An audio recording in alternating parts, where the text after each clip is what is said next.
Boa tarde aí, pessoal. Vamos dando continuidade aqui, ó, na disciplina de trigonometria. Nós vamos trabalhar agora com o capítulo 9, o capítulo 10, na verdade, que fala de identidades trigonométricas, que nós vamos trabalhar, lógico, com trigonometria, né? Primeira coisa, nós vamos definir o que são funções idênticas, tá certo? Que aí depois nós vamos aplicar esse conceito nas identidades trigonométricas, ou seja, nas funções trigonométricas. Sejam duas funções f e g, de domínio D1 e D2, respectivamente, dizemos que f é idêntica a g, indicamos pelo de 3 barrazinha, se e somente se f de x for igual a g de x para todos os valores de x que pertençam a ambos os domínios, ou que pertencem à interseção dos domínios. Aí embaixo está a definição formal, da forma simbólica, né? Quer dizer que f é idêntica a g, se e somente se f de x for igual a g de x, qualquer que seja x, tá certo? Então, funções idênticas são aquelas funções que naquele domínio que pertence às duas funções, eles vão ter a mesma imagem. Quer dizer que os valores têm a mesma imagem naquele momento. Mesmo a lei de formação não sendo iguais, mas as funções elas são idênticas porque elas têm a mesma imagem. Então, dando continuidade aqui, ó, nós vamos ter no processo de demonstração de identidade trigonométrica, nós temos 3 casos a considerar, tá certo? Aqui nesse capítulo, nós não vamos ver nada de novo, nada de relações trigonométricas novas. Nós vamos dar tudo aquilo que nós aprendemos sobre trigonometria, desde os primeiros dias de aula até agora, para provar as identidades, para provar que uma função é igual a outra, ou que o primeiro membro da igualdade é igual ao segundo membro da igualdade. Como nós estamos trabalhando com identidade, gente, aqui não existe aquela mudança de membro. Cada membro você trabalha de forma separadamente. E os 3 processos para demonstrar que duas funções são ou não idênticas são esses que eu vou falar agora. Primeiro caso, você quer provar que essa função que está no primeiro membro é idêntica a essa que está no segundo, uma das duas para chegar na outra, através da substituição dessas funções, através das relações trigonométricas, das transformações, de tudo aquilo que nós vimos de trigonometria. Então, nesse primeiro caso, o que você faz? Você tem 2 membros. Você escolhe um e parte do outro e faz esse segundo membro ou o primeiro ficar igual ao anterior. O que eu falo para vocês? Quando você for usar esse método, que é um dos mais usuais, você faz o quê? Escolhe sempre o mais complexo. Ah, professor, por que eu não escolho o mais simples? Porque em trigonometria é mais complicado você pegar a função trigonométrica mais simples para chegar na mais complexa. Mas é muito mais simples você pegar aquele membro, aquela função mais complexa e chegar na mais simples. Então, nesse caso, o que você vai fazer? Você vai olhar ela. Você tem que sempre entender o seguinte: cada membro é uma função. Primeiro membro, a função é f, segundo membro. Então, eu vou partir da mais e vou aplicar as relações trigonométricas às operações matemáticas convenientes.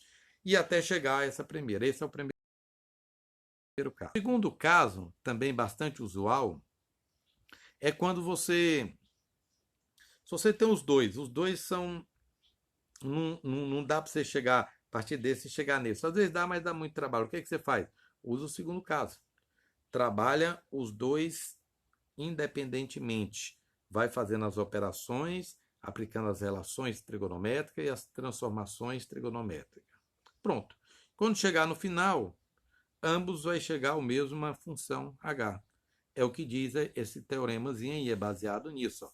Se f é congruente a h, congruente a h, então f é congruente, não, é idêntico. Na verdade, o símbolo confunde um pouco, mas aqui nós estamos trabalhando com identidade. Então, se f é idêntico a h e g é idêntico a h, então F é idêntico a G, tá certo? Esse método é um método muito bacana para vocês usar, vocês podem utilizar eles quase sempre.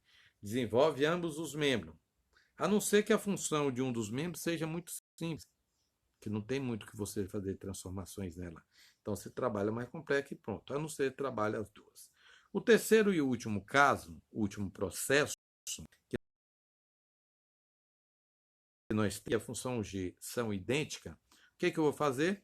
Subtrair as duas. Se eu pegar uma função h, que é a diferença de f e g, e mostrar que essa função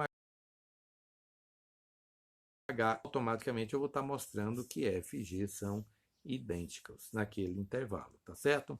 Então, isso vem dessa propriedade, que diz que f menos g é identicamente nula se e somente se f e g forem. Nós só estamos estabelecendo o processo para mostrar que duas funções são idênticas. Primeiro processo, escolhe a mais complexa, desenvolve até chegar a outra. Segundo caso, desenvolve ambos os membros. Se chegou em algo igual, idêntico. Terceiro caso, subtrai as duas. Se você provar que é identicamente nula, então automaticamente elas vão ser idênticas, tá certo? Dentro do capítulo, nós temos algo interessante, que é as identidades no círculo trigonométrico. A maneira de demonstrar é aquela mesma dos três processos que eu ensinei vocês. Só que nesse momento vai aparecer aquilo que nós já estudamos, que é as reduções ao primeiro quadrante. Além da redução ao primeiro quadrante, a redução àquele primeiro arco de 0 a π sobre 4. Tá entendendo? Então, utilizar aquela, ou seja, os arcos complementares, que a soma é igual a 90, né? 180 é arcos suplementares. Então, só para reforçar, nesse caso, nós vamos ter o quê? Quando nós reduzimos do segundo quadrante para o primeiro, nós vamos pôr π menos o x, não é isso?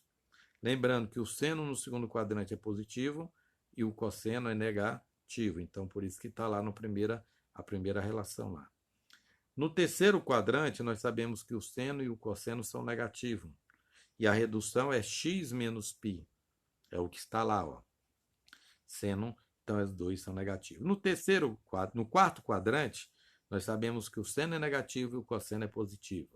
E para fazer a redução ao primeiro quadrante, π sobre 2 menos x. Lembrando sempre o seguinte, π é 180, 2π 360, tá certo?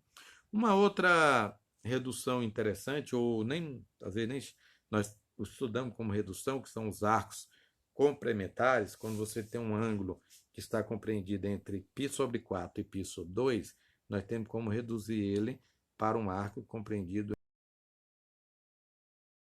entre, certo? Então, nesse caso, nós sabemos o quê? Que os arcos e assim vice-versa, né? E na representação aí, ó, eu já estou notando que eu fiz errado, tá certo?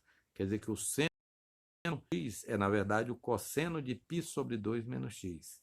E o cosseno de x é o seno de π sobre 2 menos x. Então, teve esse errozinho aí, vocês consertam praticamente na posterior.